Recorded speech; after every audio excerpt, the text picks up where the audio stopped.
Welcome, learners.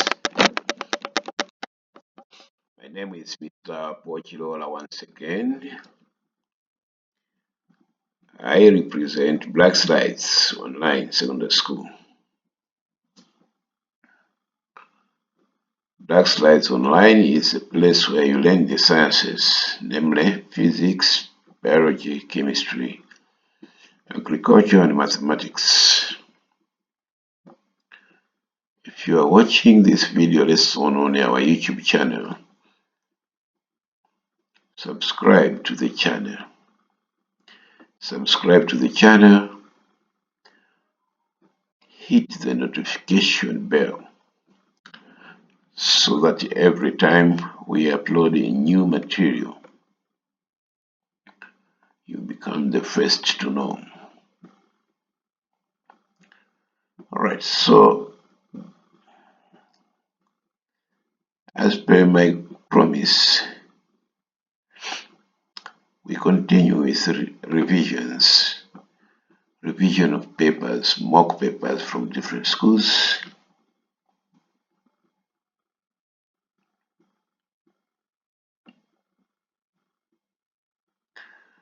From different schools and education divisions. So in this lesson, we are going to have a paper from Blended Secondary School, that's Physics Paper 2, a paper from Southwest Education Division, Sweden,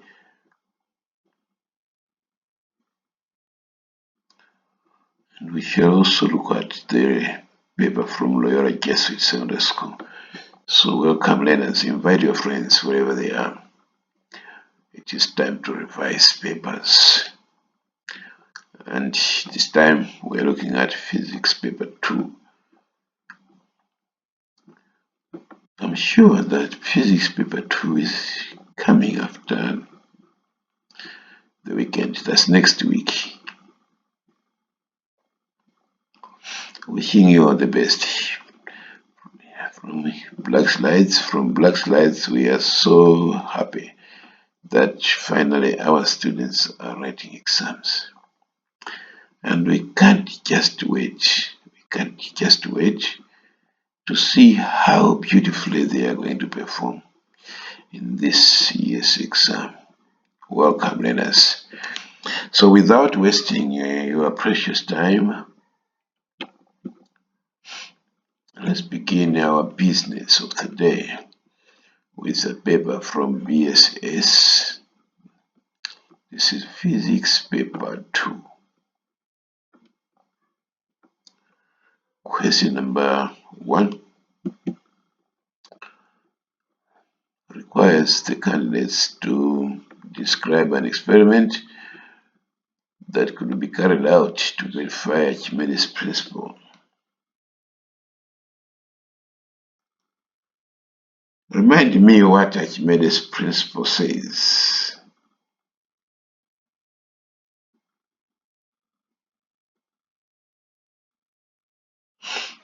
What does Archimedes' principle state?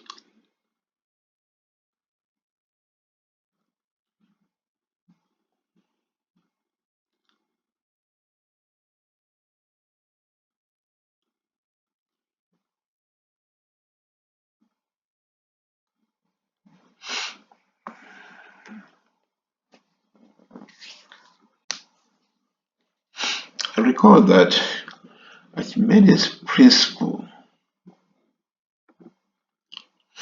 states that when an object is wholly or partially immersed in a fluid can be a liquid or gas, such an object experiences an upward force, which is called upthrust, also called buoyant force, which is equal to the weight of the fluid it displaces.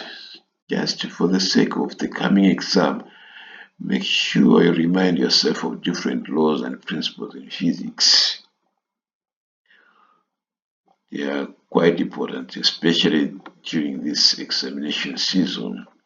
So, Archimedes' principle states that when an object is wholly or fully or partially immersed in a fluid, it experiences an upward force which is called the upthrust,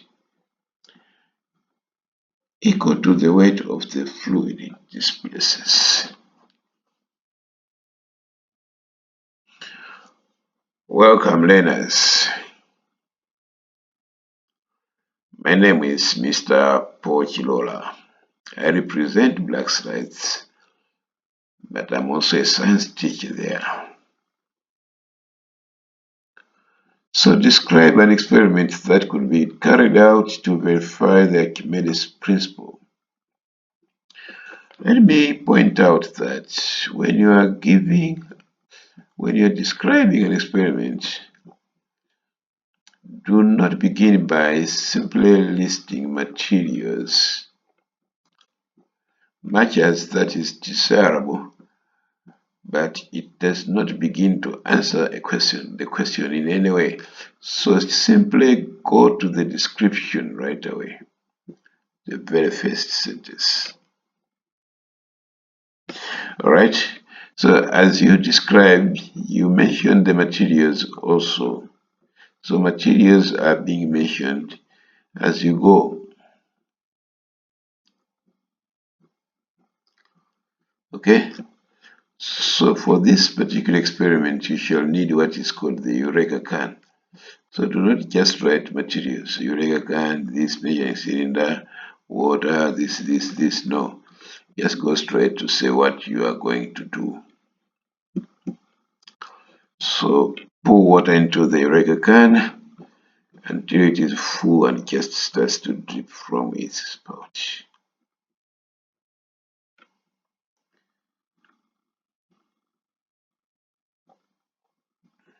So this is saying what is going to be done. So pour water into the Eureka can until it is full and it just starts to drip from its spout. The spout is just an opening through which water comes from the Eureka can. When the Eureka can is full, there's an opening through which water overflows. So pour water into the Eureka can until it is full and it just starts to drip from its spout. Welcome, learners. Then suspend the block. Block here can be a metal block because it has to be something that can sink into the water or that can partially sink into the water.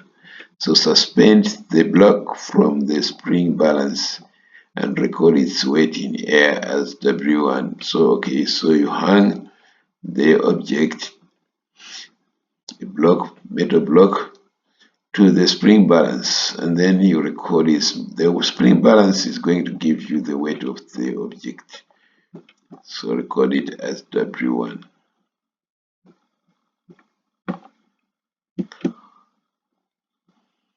This is weight of the object in air. Then place an empty dry measuring cylinder directly under the spout of the Eureka can. You know what a measuring cylinder is meant to do? It measures the volume of liquids, including the volume of water. In this case, the water that is going to be displaced from the Eureka can shall need its volume determined. That's the use of the measuring cylinder there. Right, so lower the block gently into the water until it is completely submerged, ensuring it does not touch the sides or bottom.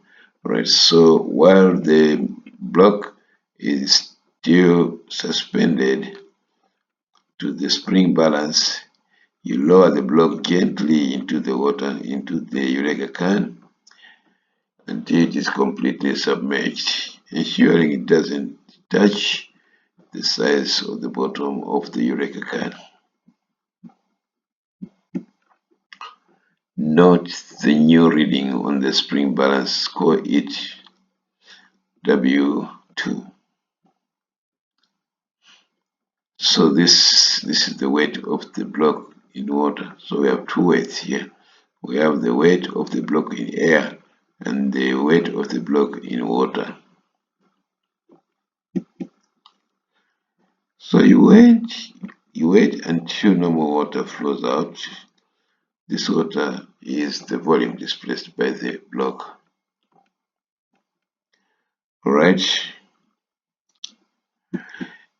Then you calculate the upthrust using the equation upthrust is equal to weight in air minus weight in water.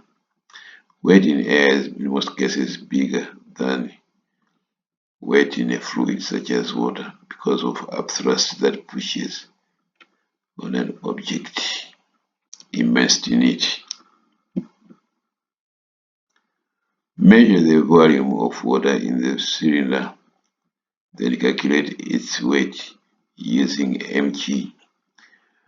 Alright, remember this is weight equals to mass times acceleration due to gravity. And also remember that mass of water is simply equal to its density multiplied by volume. This you must know. And this assumes that you already know the density of water is 1 gram per cubic centimeter. So you take the volume of the water displaced multiplied by 1 gram per cubic centimeter. That will give you grams, mass in grams. Alright, remember also to convert the mass, which is in grams, to kgs by dividing by 1000. Remember that this equation is only true when mass is in kilograms and not in grams. Welcome, learners. So compare the upthrust and the weight of the displaced water. So you're comparing the upthrust there and the weight of the displaced water. Compare the two. Right? So if the upthrust equals to the weight of the displaced water, then that's what Archimedes' principle says. So that means Archimedes' principle is verified. So if upthrust equals to the weight of the displaced water, then the Archimedes' principle is verified. Check. You have 10 marks there. Check this against your points. Make sure you also have 10 points, which are good. It's not a matter of listing down points which don't make sense. Make sure your points are making sense, great sense. Welcome, learners. And proceed to question number 2. But before we do that, here you have to be careful. Since the question is asking us to verify a principle,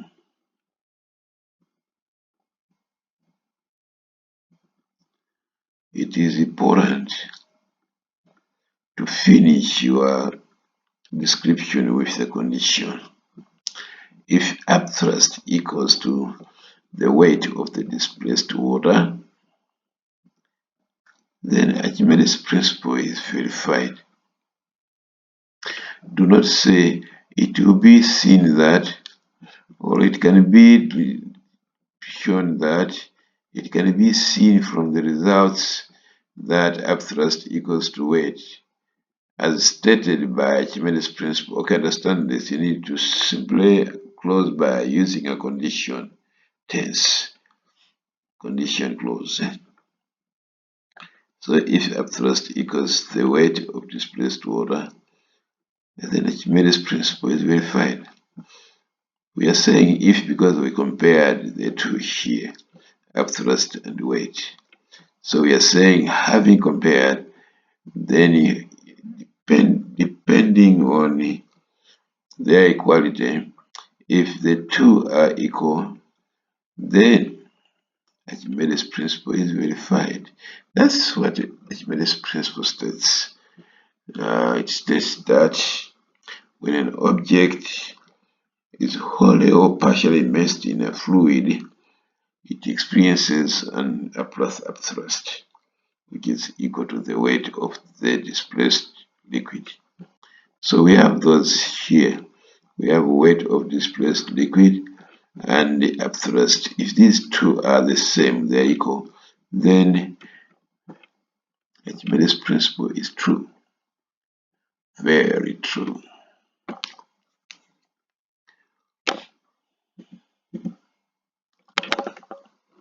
Question number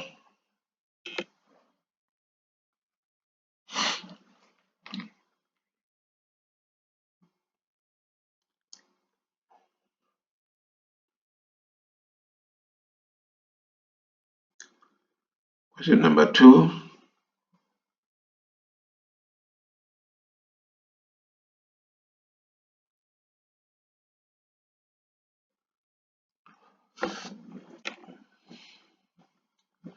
With the aid of a well-labeled diagram, describe an experiment that could be carried out to determine the center of mass of an irregular object.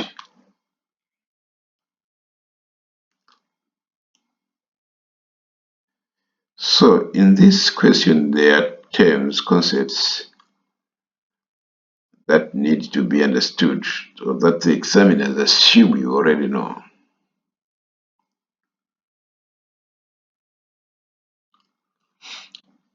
There are terms such as center of mass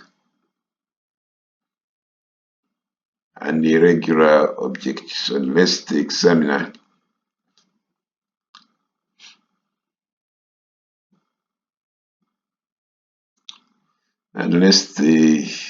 examiner is over assuming, but this is assumed to be knowledge already by candidates. Candidates must know what center of mass is and what an irregular object is. So recall that center of mass is simply the point in a body or system where its entire mass can be considered to be concentrated.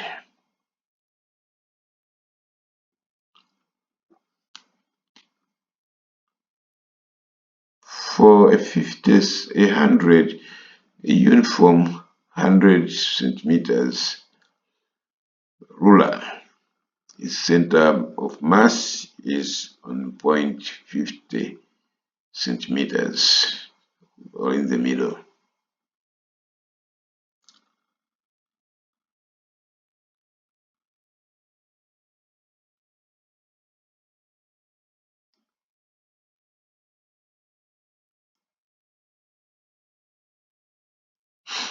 Welcome, learners. Another term to remember is the irregular object. An irregular object is one that does not have a regular geometrical shape, so its dimensions cannot be described using simple formulas for shapes like cubes, spheres, or cylinders. So this is irregular shape. You can make an irregular shape from a carton, just cut the carton edge anyhow. What you get is called irregular shape. Irregular shape. So center of mass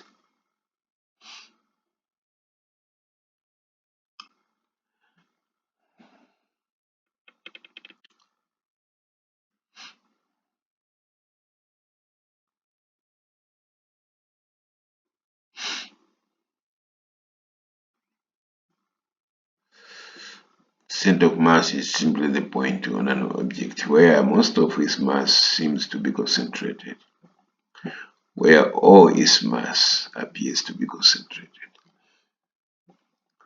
And an irregular shape or object is one whose dimensions are not clear. Alright, so we are going to use a diagram. Once again, a question that requires you to draw a diagram. We'll give you space for you to draw a diagram on it.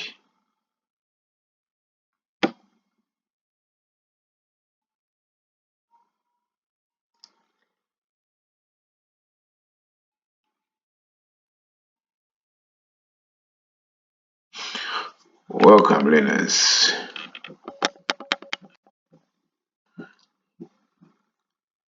So a diagram will come here on the space there.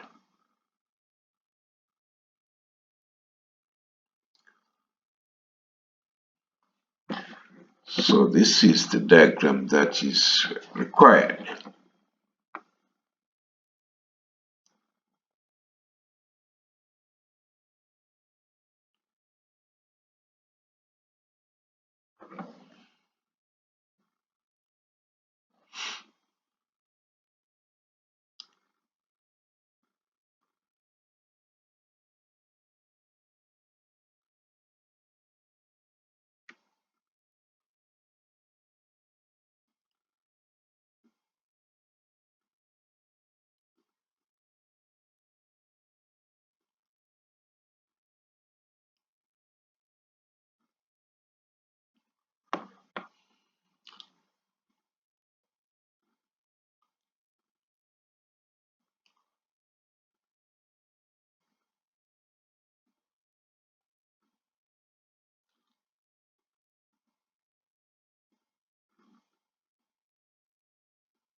So the setup consists of a retort stand.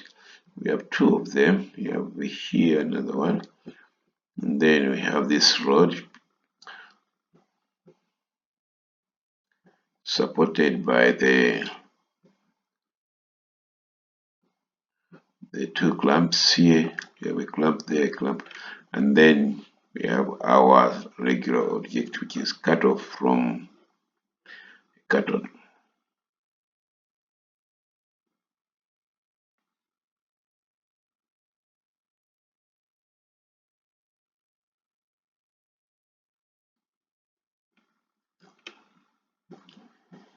Great. All right. So when you draw a diagram before you label it, you already have one mark, as long as the diagram can be used to answer the question. So one mark for drawing a diagram, that's called setup, and then any three correct labels is 2 marks. So the diagram alone is 3 marks. Alright, that means whatever is set down here will give you 7 marks to add up to 10.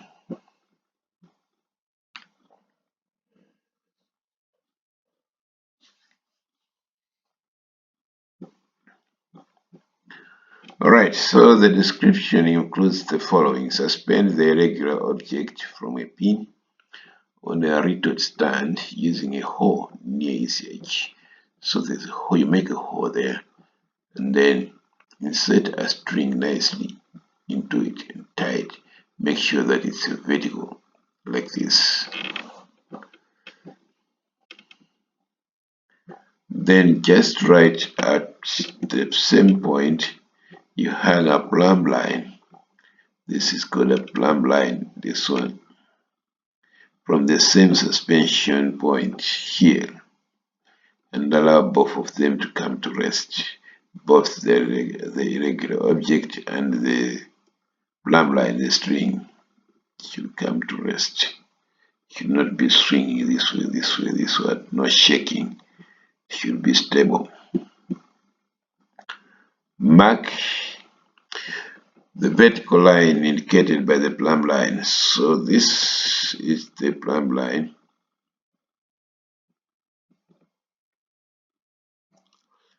This line here, this string, the string coincides with the line that It can be drawn from that point to this point here. So mark the vertical line indicated by the plumb line. This is just as, a string to which you attach a plumb, which is called a bob, a mass. So mark the vertical line indicated by the plumb line on the object or the paper behind it. So in most cases, you can put a paper behind, just behind this, and then you trace the line here and draw it nicely there. This is just helping you to draw the paper. It's going to help you to draw the what? To draw the line, a line on the irregular shape. So mark the vertical line indicated by the plumb line, this, on the object or the paper behind it. Suspend the object from a different hole. So the first one was here. You make another hole somewhere here. Bring it there and also attach the plumb line. Alright? And repeat the procedure.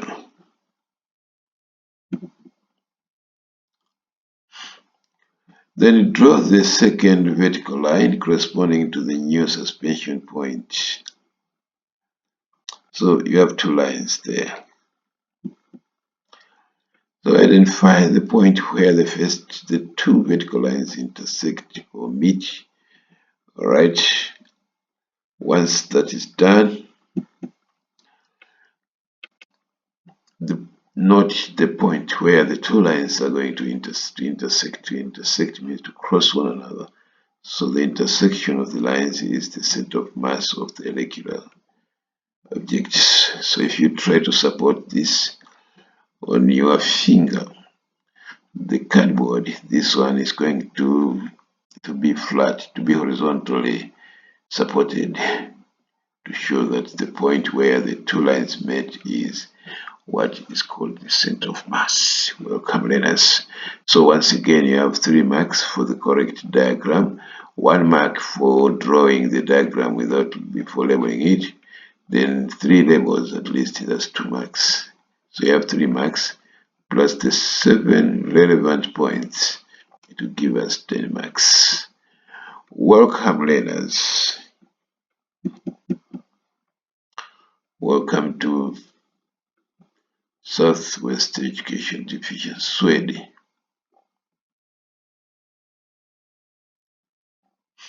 This is paper 2, physics paper 2 from Sweden. Without wasting your time.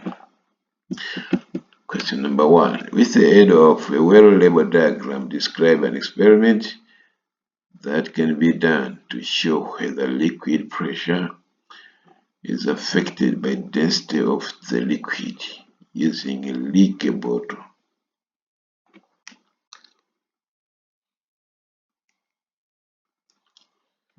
Alright, so let's understand the key terms. First, there's liquid pressure here. Remember, liquid pressure is just the weight, the force that the liquid exerts on a given area in its container is called pressure, liquid pressure.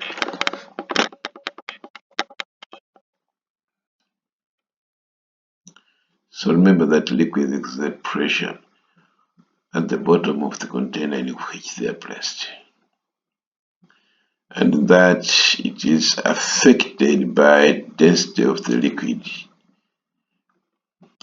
Remember, density is mass over volume of a liquid.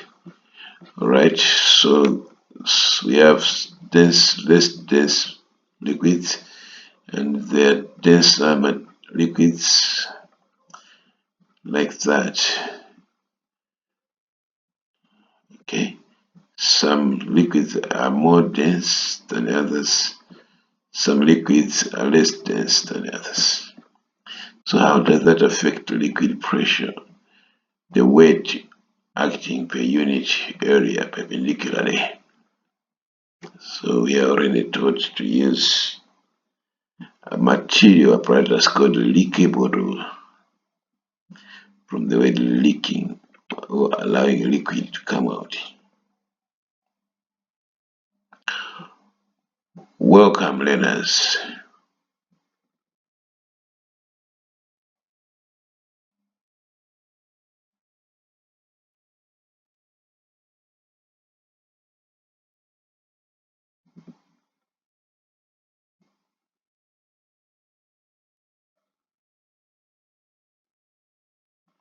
All right. So once again, your diagram must be drawn properly. When it's drawn properly, before you label it, you have one mark. And labeling any three parts give you 2 marks for the labels, correct labels, and 1 mark for the diagram before labeling it. That's 3. So it depends. The setup is going to look like this. If you have seen these bottles in your lab, they are called leaky bottles because they leak, meaning they allow water to come out.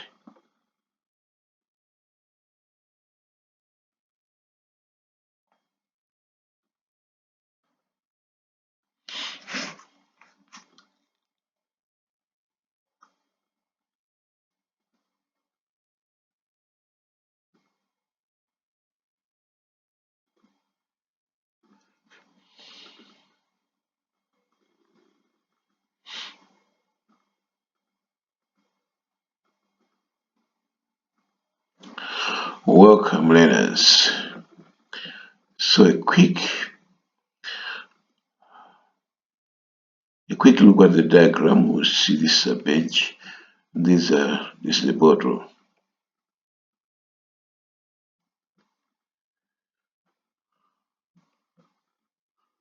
So first of all, you fill with water. And then you have 3 holes on it. Okay, one at the bottom, then the other one in the middle, then another one on top, like that. So one setup is for water, another setup is for salty water or salt solution.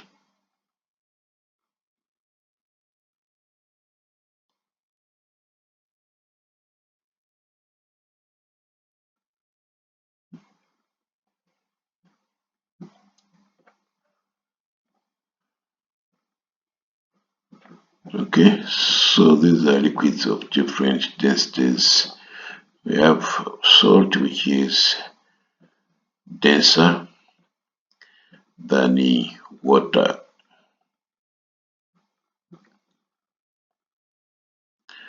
Alright, so this is the setup, the diagram.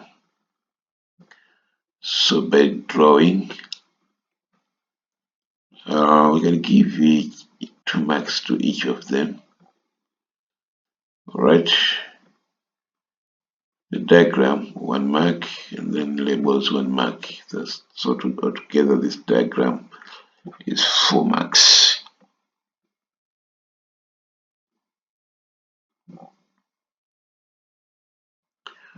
Welcome, learners. Alright, so the description that you come up with here must refer to the diagram. Alright, so make 3 holes at the same height in identical leaky bottles. So these bottles must be identical, meaning they have the same shape, the same volume, the same capping material. Okay, so make 3 small holes at the same height in identical leaky bottles and fill one with water and the other with denser liquid such as salt solution to the same level.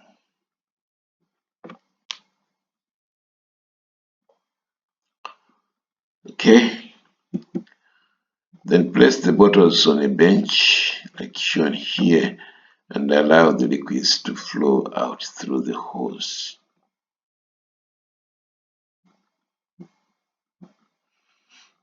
Okay.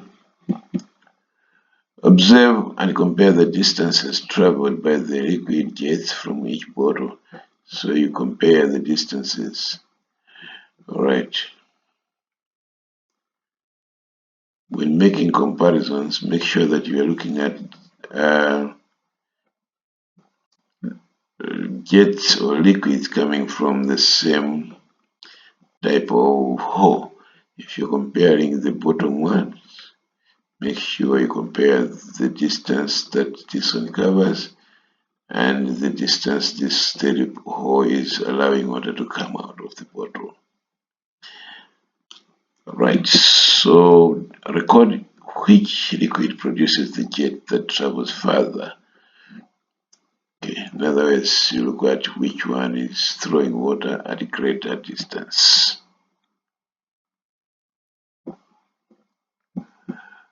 Alright, so you repeat the experiment while keeping the liquid level and hole position the same for a fair test.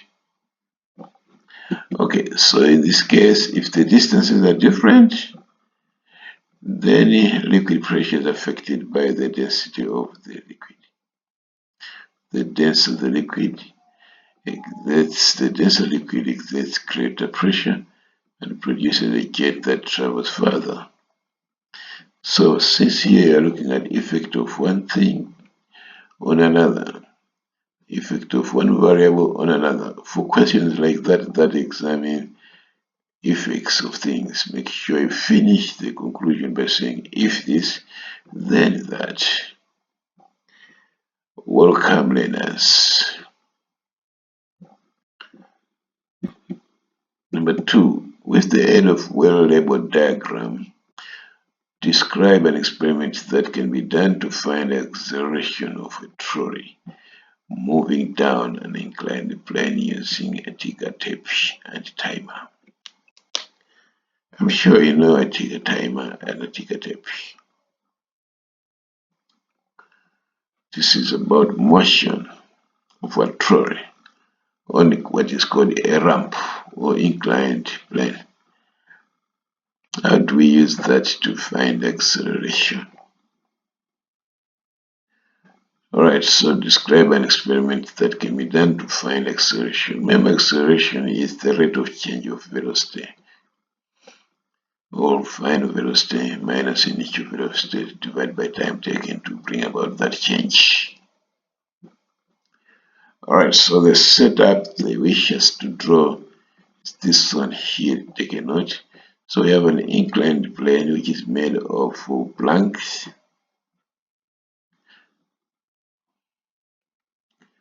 and is raised on one side to a height of h meters.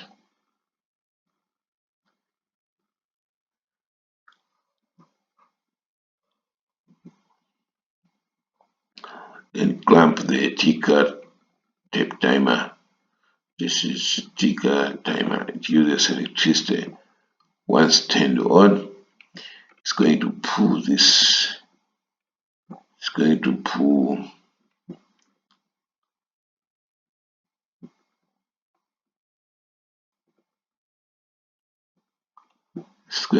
the ticker tape.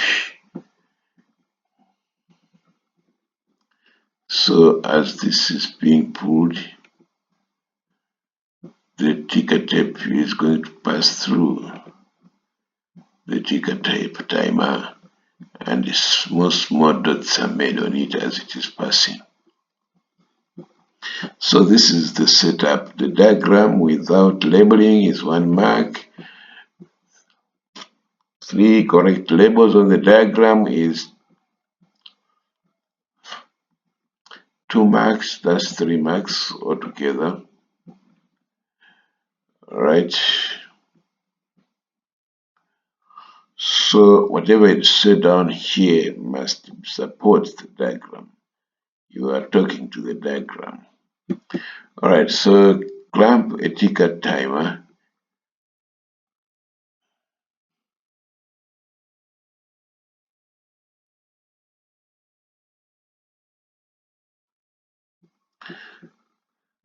Clamp a ticker timer at the top of the tilted ramp. A ramp is just an inclined plane. This one is called a ramp. Thread the tape through it and attach the tape to a trolley at the ramp stop. So the trolley is placed there.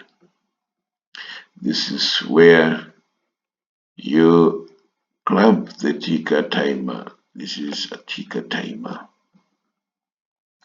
So clamp a ticker timer at the top of the tilted ramp, thread tape through it and attach the tape to a trolley at the ramp stop. Then switch on the chip timer for the first time. It's going to print dots. It's going to print a dot every 0.02 seconds. Okay, this is the same as a frequency of 50 Hertz. If you take this is the same as 1/50. It will give you 0.02. That's time. Alright. Release the trolley from rest.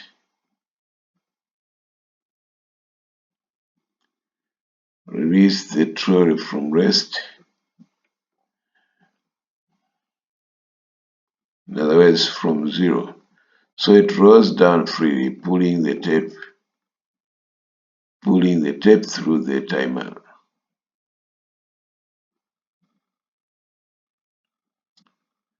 Alright. Then stop the timer when the trolley reaches the bottom. Then remove and flatten the marked tape.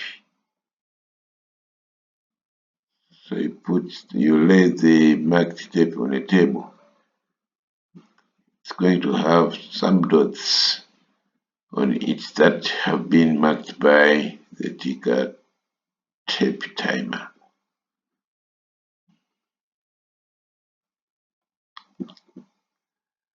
Alright, then ignore and clear initial dots. Select 2 equal sets of gaps. Measure the total length of each set. Alright, then calculate the velocity u, which is the first distance on the tape divided by 0.1 seconds. You're getting 0.1 from multiplying 0.05 multiplied by 5 gaps. This 50 Hertz means that in every gap, small gap, the time it takes to make those gaps is 0.02. So 5 is going to be 0.02 times 5, which is 0.1. So measure the total length of each set, calculate the velocity, final velocity, initial velocity u, which is first distance, the distance between dots divided by 0.1, and final velocity is second distance divided by 0.1 seconds. So once that is done, you calculate the acceleration using the acceleration formula. Final velocity minus initial velocity times divided by time taken. And remember to find the average results for accuracy.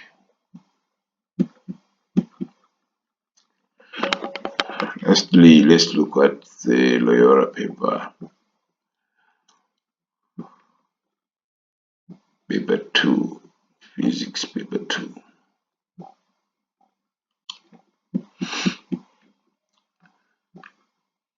Unfortunately, there's only one question for this paper because question number 2 also appeared in another mock, which we have already covered. So with the aid of well-labeled diagram, describe an experiment that could be carried out to demonstrate how viscosity of two different liquids affects the speed of an object falling through it. Recall viscosity.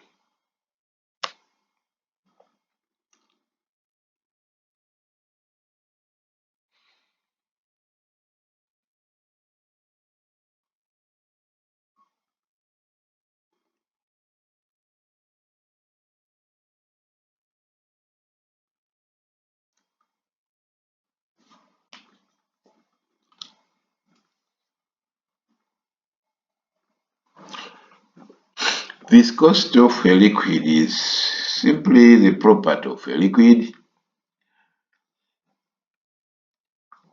or fluid which resists its flow due to internal friction between its layers. Alright, so liquids have internal friction between the layers. In other words, viscosity is just the resistance of a liquid or gas to flow.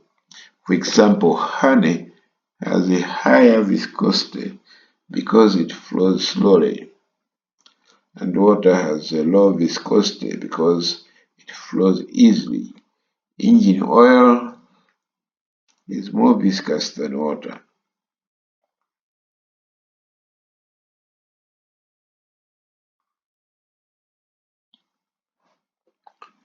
So the question is saying, with the aid of well-labeled diagrams, describe an experiment that could be carried out to demonstrate how viscosity or resistance of the liquid to flow of two different fluids affects speed. So we are looking at effect again. We are looking at viscosity and the speed, how viscosity affects speed. So in this case, viscosity is an independent variable, while speed is a dependent variable. The last part of the answer must start with if the speeds are different, then you conclude like that, because we are looking at the effects of factors.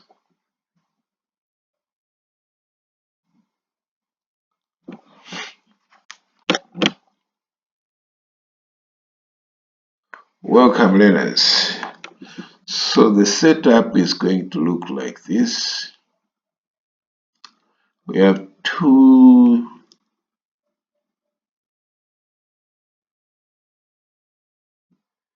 measuring cylinders. Measuring cylinder A containing a less viscous liquid or fluid, and setup B containing a more viscous fluid. So this can be glycerin, for example, and this can be water because water is less viscous than glycerin. Take good note of that. Alright, so this is measured distance in centimeters, and this is the reference point, the upper mark. Take note that these distances are the same, and these are the objects falling into the liquids, different liquids. The objects must be of the same size and the mass, same size and mass. Welcome learners. So whatever we do here, the diagram without labels, 1 mark. At least 3 correct labels, that's 2 marks. That means we already have 3 marks there on the diagram. It is up to the marker if he or she decides to give 2 marks for this part. So this together will be like 4 marks. That means whatever we say down here must speak to these 2 diagrams. So fill 2 identical transparent measuring cylinders with equal amounts of different liquids. For example, in one you can have water, in another can have glycerin. These 2 have different viscosities. Right, so mark the same distance on both measuring cylinders and use the same metal ball for both experiments. So you mark the 2 distances. The lower one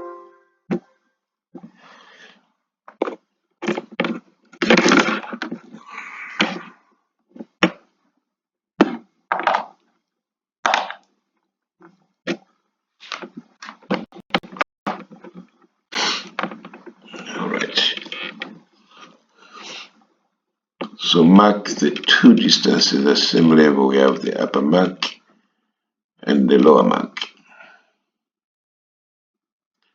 And the objects too must be of the same material,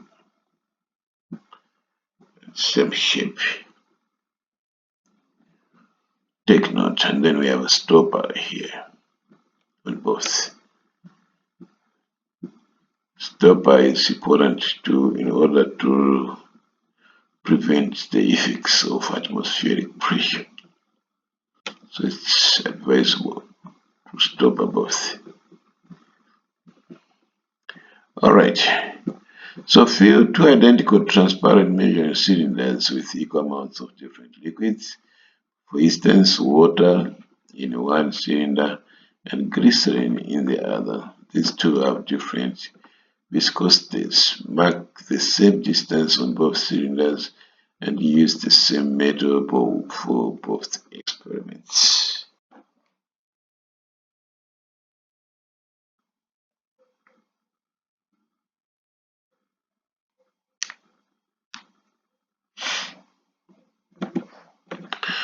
Release the metal ball from the same height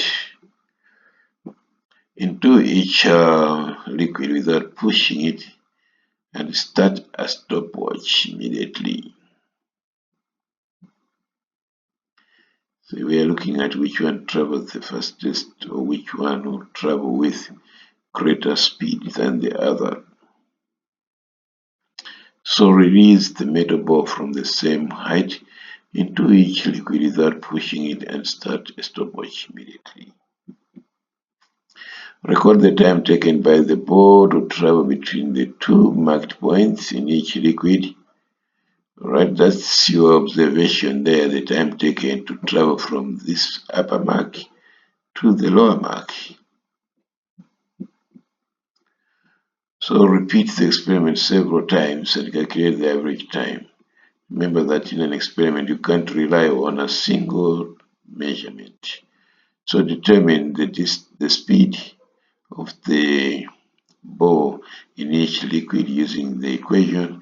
Speed is equal to distance traveled, that's this distance here traveled, divided by time taken. Alright, so I